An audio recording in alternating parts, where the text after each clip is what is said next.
اعوذ باللہ من الشیطان الرجیم بسم اللہ الرحمن الرحیم رب اشرح لی صدری ویسر لی امری واحلل عقدۃ من لسانی یفقہوا قولی رب زدنی علما۔ سورہ بقرہ کی آیت نمبر 208۔ یا ایھا الذین آمنوا، اے لوگو جو ایمان لائے ہو، ادخلوا داخل ہو جاؤ فی السلم اسلام میں، کافتن پورے کے پورے، ولا اور نہ تتبعوا تم پیروی کرو خطوات الشیطانی شیطان کے قدموں کی، انہو بے شک وہ، اس میں کچھ شک نہیں کہ وہ یعنی شیطان، لکم تمہارا، عدو دشمن ہے، مبین کھلم کھلا۔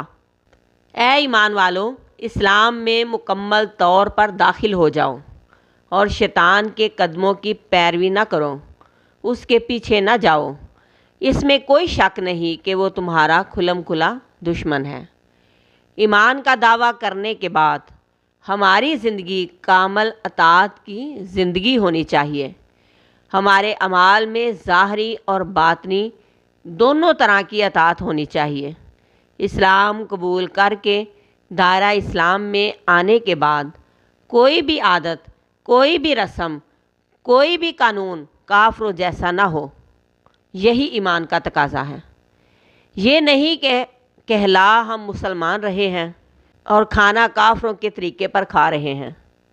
شادی بیاہ کی رسمیں جو غیر اسلامی ہیں ان پر پابندی کیے ہوئے ہیں، کہلا مسلمان رہے ہیں اور ہماری بہو بیٹیاں ناچ گا رہی ہیں اور ہمارا ضمیر ہمیں ملامت ہی نہیں کرتا۔ یہ کیسی مسلمانی ہے؟ مسلمان ہو کر سود، حرام خوری، شراب، جوئے جیسی عادتوں سے پرہیز نہیں ہے۔ یہ سب کام زمانہ جاہلیت کے کافروں کے تھے۔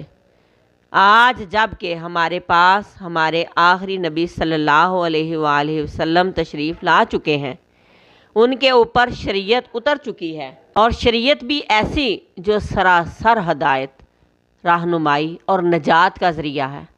اگر ہم اس ہدایت کو مکمل طور پر نہیں اپنائیں گے تو ہم کیسے مسلمان ہیں؟